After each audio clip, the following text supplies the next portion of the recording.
Welcome to the Democracy Dialogues, a conversation we need to be having now about the state of democracy in the Americas. My name is Eric Farnsworth, your series host, and I'm delighted to be coming to you from the Council of the Americas offices in Washington, D.C. Our guest today is Ambassador John Feeley, a career U.S. Foreign Service officer, former U.S. Ambassador to Panama, and now the first leader of the Center for Media Integrity of the Americas of the Organization of American States. He was recently appointed to this important position by Secretary General Luis Almagro, whom we have also hosted here at the Democracy Dialogues recently. John has an extensive record of achievement. He is a highly regarded voice on Latin American issues. He has served in several places, several countries of the Americas during his extensive Foreign Service career. And he's also served early in his career as an officer in the U.S. Marines piloting helicopters. John Feeley, welcome to the Democracy Dialogues. Thank you so much, Eric. Give us a sense of what is this new beast that you're heading up. It's new and most people haven't heard of it. It's a small beast. It's a small beast, like all things that start. But basically, the Center for Media Integrity of the Americas is an effort to collaborate with the Organization of American States in support of democracy. And how do we support that democracy? One of the ways is through supporting public interest media, high quality journalism, freedom of the press. I think it's fair to say that in the United States as well, all media is under siege. It's undergoing a moment of transition. But especially throughout the Americas, you can determine 5 specific pressures, let's call them, on media. Government, opposition, some cases foreign governments, in some cases corporate interests, and sadly, in many cases, Colombia, Mexico, Guatemala come to mind, criminal interests. You've got the narcos that are shadow writing editorials or are intimidating journalists and editors, things like that. So what we're going to try to do at the Center for Media Integrity of the Americas is we're going to try to promote public interest media. That's a big topic. It's big, it's broad, but again, we're starting small. We're basically going to do 3 things. We are going to incubate. I don't like to use the word train because we're talking about people who are already journalists and practicing. We're going to incubate them. We're going to pick out a small number, 10 to 15, a couple times a year. It'll depend on how successful I am raising money. But we'll bring them to Washington. And we have a strategic partnership with the Philip Merrill College of Journalism at the University of Maryland. Great journalism school. They're going to tailor a seminar. It's not really a training curriculum, it's a seminar for practitioners. At the same time, those people are going to have access to our Council of Advisors. About 20, well, actually it's more than that now, we're up to about 26 really well-known journalists. We're talking about Pulitzer Prize winners, Neiman's, people who are at the top of their profession, who have all volunteered. They're doing it all pro bono to give back, to serve as the eyes and ears of the center throughout the region and identify these candidates who will come up and participate in the seminars. That's the first sort of function. The second function will be to incentivize them. You know, when you're doing an investigation as a journalist, a lot of times you can feel very alone, and a lot of times you feel not very well supported. Yeah. So with sort of grant money, $10,000 to $15,000 a piece, we're thinking, again, we're starting this, so we're going to be iterative in how we do it. A journalist can take a good 6 to 12 month sabbatical from where they may be working and do the investigation that truly motivates them, that they really want to get done. And so we'll do that. We'll do those awards, the Secretary General's awards for investigative journalism. And then the final thing that we're going to do at the outset is we hope to be partnering with folks to sponsor conferences. We're looking forward to our first conference in September that will focus on the practice of journalism by exiled journalists, people who have had to flee given government pressure, given the attacks on the free press in places like Nicaragua, in places like Venezuela, Cuba, difficulties in exercising a free press in El Salvador, in Guatemala, and sadly in Mexico as well. So you're right, it's a big subject. We're only going to be, as you say in Spanish, un granito de arena. We're just going to be a little grain of sand contributing to the solution, because the solution has to be more and better genuine public interest media. And this first conference that you've just alluded to in September, that's here in Washington, or? That will be here in Washington. It'll be at the OAS. One of the nice things of being so closely associated with the OAS is, and being a project of the OAS, that's how we actually were born, is that we will have access to that bully pulpit. So, just down the street from the White House, we will be inviting the diplomatic corps, we'll be inviting the press corps, the Washington press corps that cares about Latin America, think tank crowd, the NGO crowd. We hope to have a good, we launched formally at the Summit of the Americas. And Secretary of State Blinken was on hand for the launch. We were very pleased with that. And we're very pleased that we have tremendous support from the U.S. government in this initiative. But it is important to say that in our fundraising, we are private fundraising organization. We will not be taking any government money. And the reason for that is simply to maintain the independence of the center. Yeah. And this is the Summit of the Americas that just happened in Los Angeles. That's correct. Right. That's correct. At the beginning of June. And we did our launch on the margins of it. Yep. And very pleased. We have some other really important strategic partners that work with us. One of them is the Washington Post. And they are very committed. They have a marvelous press freedom forum, and we work with them. And we will be working with the Centro Gabo, that's the Gabriel Garcia Marquez Foundation in Cartagena, Colombia, and serving as convening points, as conference co-sponsors, things like that. John Feeley, what is the state of press freedoms in the Americas today? It's worrisome. It's worrisome, Eric. As I mentioned, I think those 5 general pressures, right? Government opposition, foreign government, criminal interests, and corporate interests squeeze a lot of well-meaning and well-intentioned journalists. Editors are constantly under pressure. In a lot of countries, there's just open hostility and persecution. If you take Venezuela, take Nicaragua, they just are shutting down independent outlets, commercial outlets. Cuba hasn't had a free press in over a half a century. But then go further. Take a look at Mexico, the case of Mexico. You have a president who uses his bully pulpit to rail against individual journalists. Take a look at El Salvador. Same thing happens. The world's coolest president, Nayib Bukele, supposedly. Well, it's not too cool in my mind to use your Twitter account to attack individual journalistic media centers. That's what happens with El Faro. So I would say it's worrisome, certainly more than when you and I were young officers at the Department of State. There is no longer a consensus that what is published is true and that journalists act in the interests of democracy. You mentioned Mexico. In your Foreign Service career, you served in a very senior position at the U.S. Embassy in Mexico. You know the country really well. The president of Mexico was just in the United States meeting with the U.S. president. Recently, NGOs have called Mexico the most dangerous country in the world to be a journalist. What's going on there? I mean, this is a democracy, a strong democracy, friend and partner of the United States, but the practice of journalism is challenging. What should we know about that? It absolutely is. Reporters Without Frontiers has called Mexico the world's most dangerous country in which to practice journalism. And let's just stop for a second and think what that means. Yeah. That includes Iraq. That includes Syria. That includes Afghanistan. That includes the Ukraine. Since 2000, more than 150 journalists in Mexico have been killed. Now, who's killed them? Right? The standard thing. Most of those murders have gone unsolved. Now, Mexico has a serious justice issue and a serious impunity issue. So journalists are not separate from the rest of the general population in terms of the impunity rate. But roughly, when I was serving there, and I know the statistic is still roughly true, only 2% of homicides are solved in Mexico. Now, what does that mean for a journalist who's out there working? It means that they feel unsupported if they are reporting on, let's say, the cartels, let's say corruption, let's say contracts for Pemex, the parastatal, any host of sensitive issues that a journalist might be reporting on. And let's face it, after all, the function of journalism is to seek the truth and to hold power to truth, or hold the truth up to power and see how power reacts. Well, that is inherently an uncomfortable proposition.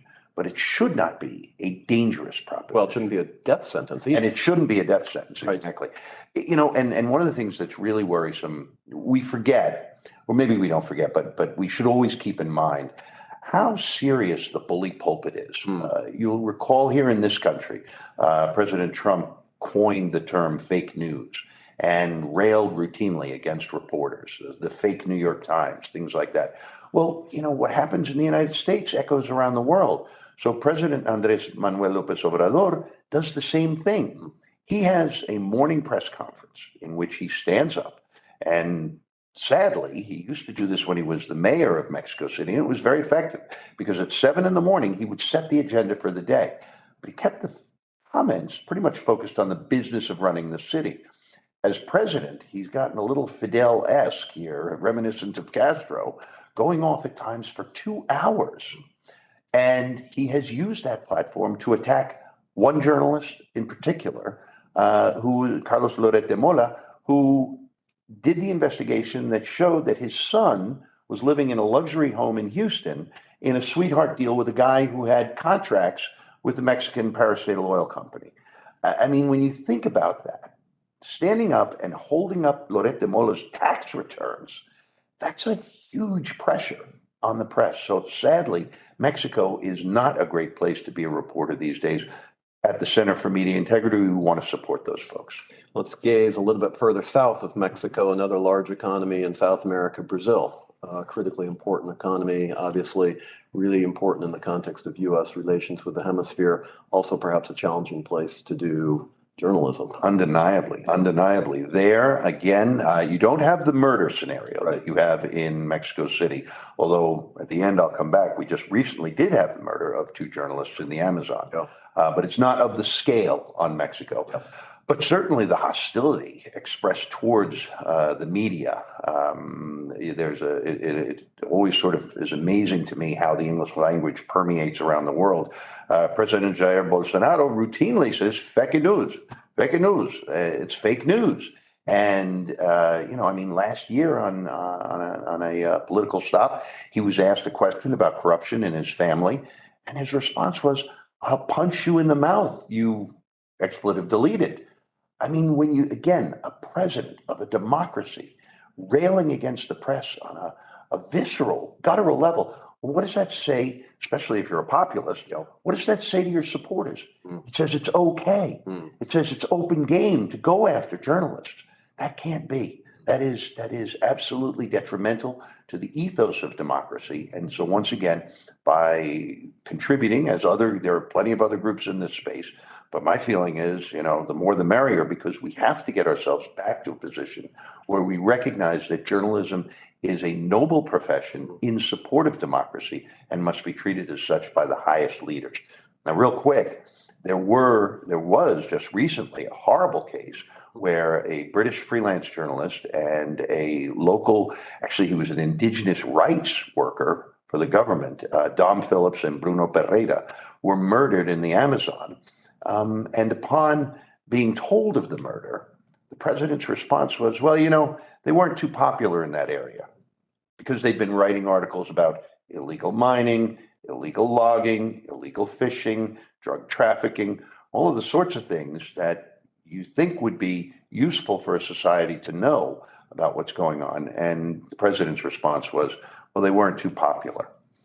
Some of these messages get amplified, don't they, across the whole range of social media, a tool that simply did not exist just a few years ago. You referenced the time when you and I were younger and had less gray hair, and the State Department and various other seems so long ago, and feels longer ago. But that's really changed the game too. Social media is both a boon and a bane. Tell us your impressions in terms of that from the perspective of press freedoms. I could not agree more with you. The media landscape has become so convoluted and confusing to somebody trying to figure out. Do you know more people throughout Latin America, undeniably, get their news from Facebook and social media than they do from traditional news outlets? What does that mean? That means that the people who are producing that content, right? Whether it's a TikTok or it's an Instagram or it's a WhatsApp, a closed network among people who are bandied in it, it means that you're depending upon a source that you can't, in many cases, identify. You don't know where that information came from. Right. You don't know if that information has been verified, as good journalists know, verified twice or three times, which is the way you present truthful reporting. You don't know what the context of that information is. You just get the blast, right? And that's how people consume information. And we all know, even though we've only been coexisting with social media for a short time, that bad news, anger, getting people irate gets more eyeballs, gets more clicks. And social media, unfortunately, is all about the clicks. It's all about how many people you can get to look at your content, not necessarily how good your content is. But we have to recognize, despite those serious, I think, impediments to being a useful communications tool for people, they have power. And it can be used. I should also say that social media can be used and is very frequently used responsibly. So one of the things that we want to do is we want to try to see, and this will be a bit of an experiment, we want to try to see if in our seminars we can get some of the social media influencers from Latin America to join us, not to make them journalists, but to make them aware of this thing called journalistic ethics, of this thing called integrity, and to make them aware that if they're doing something on their Twitter feed, on their TikTok account, that is more than just talking about, hawking whoever's sponsoring them, right? The tennis shoe company or the handbag company. Exactly. If they decide to opine about public affairs, let's say an election, they have a responsibility as citizens. If they've got 400,000, 500,000 followers, they've got a responsibility, or they should have a responsibility, to do it responsibly, to do it in a way that does not inflame hate, to do it in a way that does not inflame civil disorder. That'll be an interesting experiment.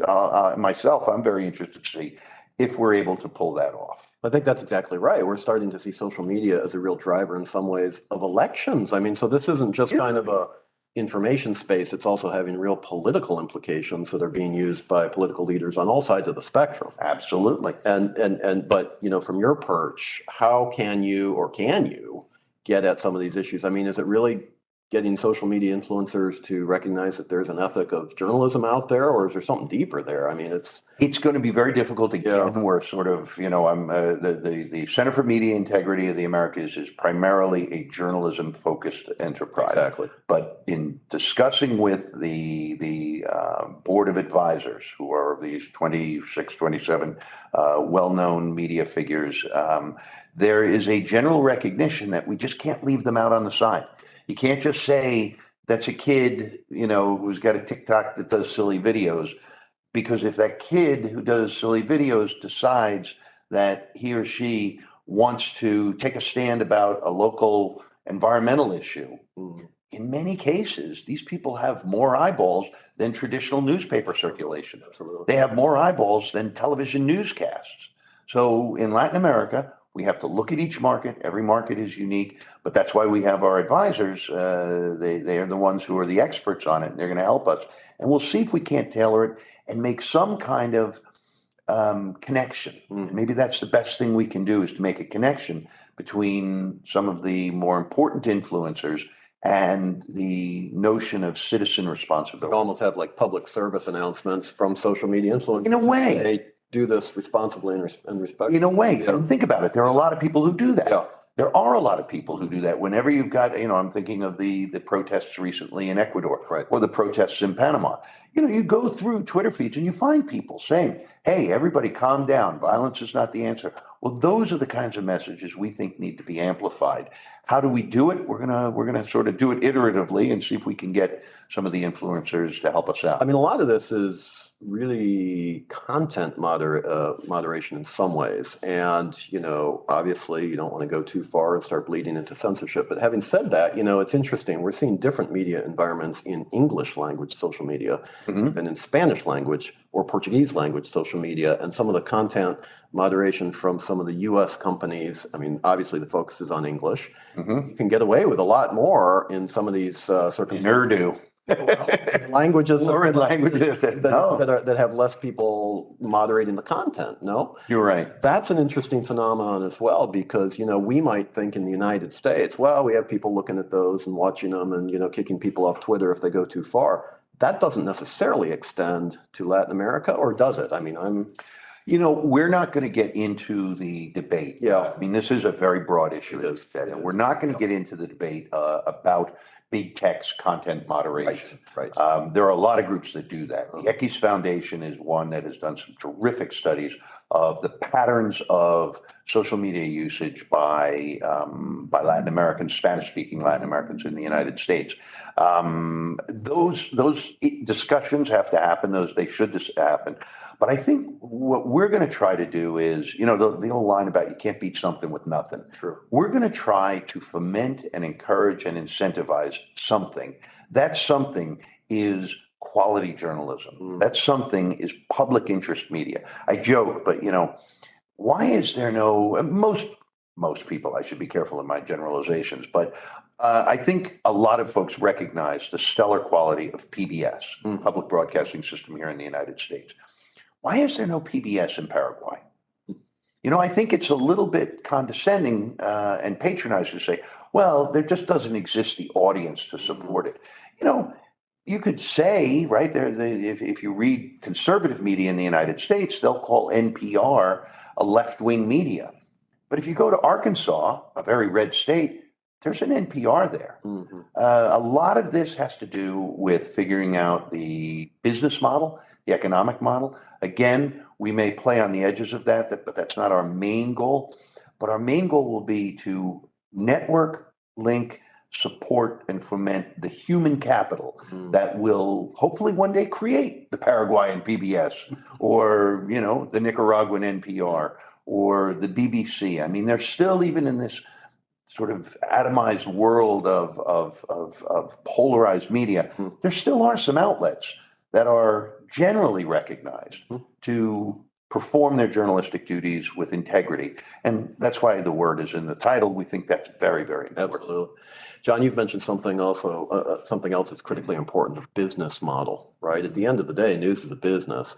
And what we've seen in Latin America and the Caribbean is entities move in to the region that are state-oriented, state-led, particularly Russia Today or Telesur, Venevisión, some of these that are, frankly, the product of authoritarian regimes.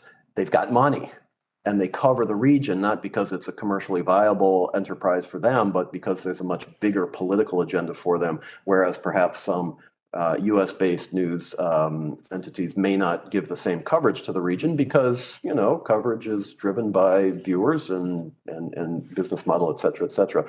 But this has changed the media landscape across Latin America. Right. What are your thoughts on that? Well, you've said it very well. I think you've synopsized it very well.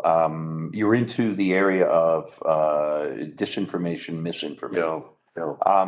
Take RT, take Xinhua, for example. Their reach across Latin America is huge.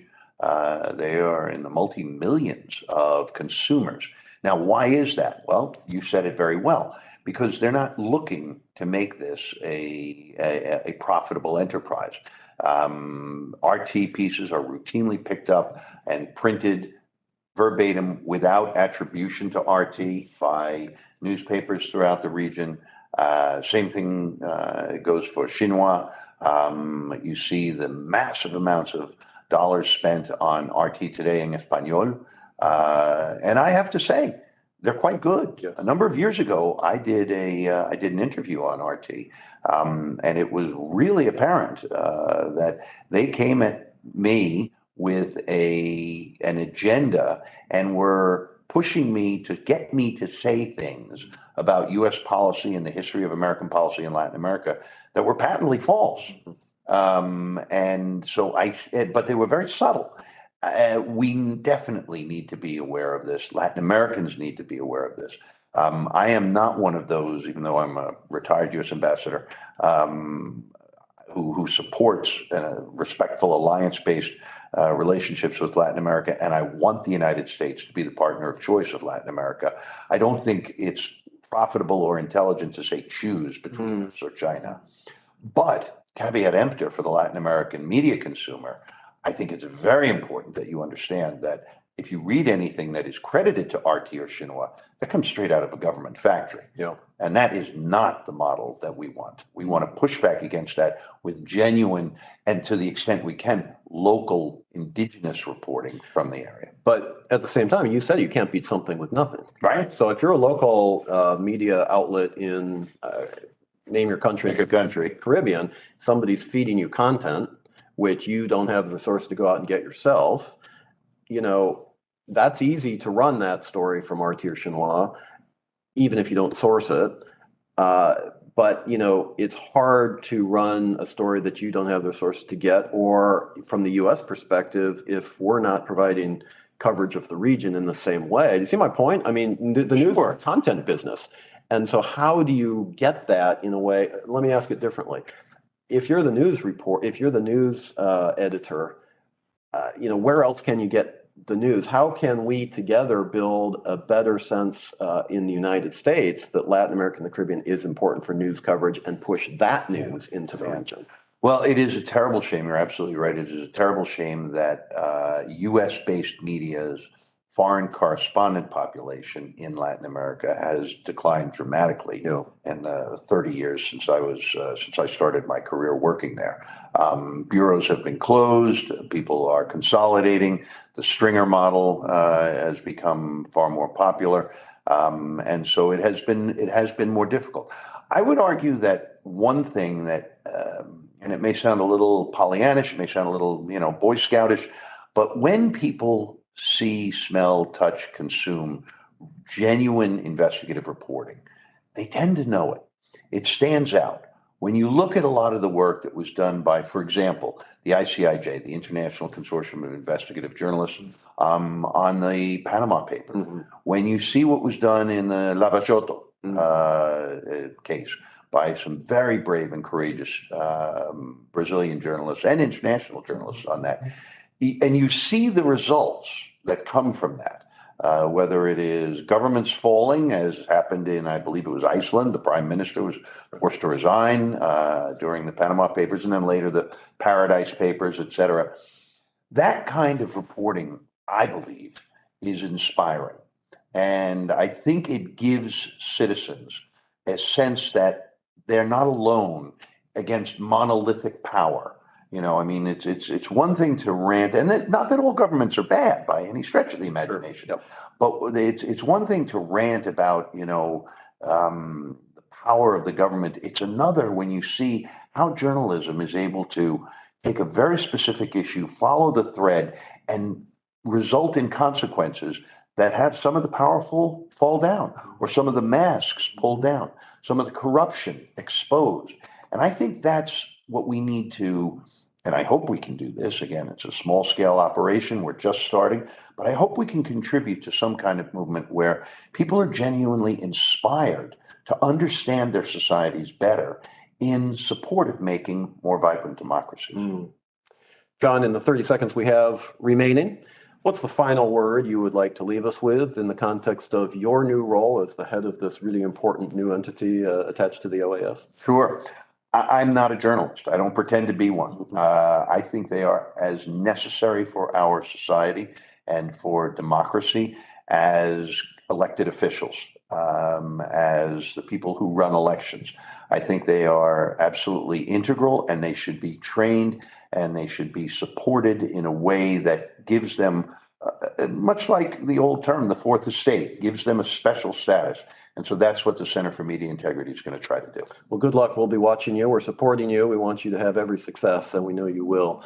Ladies and gentlemen, with John Feeley from the Washington Office of the Council of the Americas in Washington, this will conclude this session of the Democracy Dialogues. We appreciate you joining us today, and we look forward to seeing you again in the next edition of the Democracy Dialogues. This is Eric Farnsworth signing off. Have a terrific rest of your day.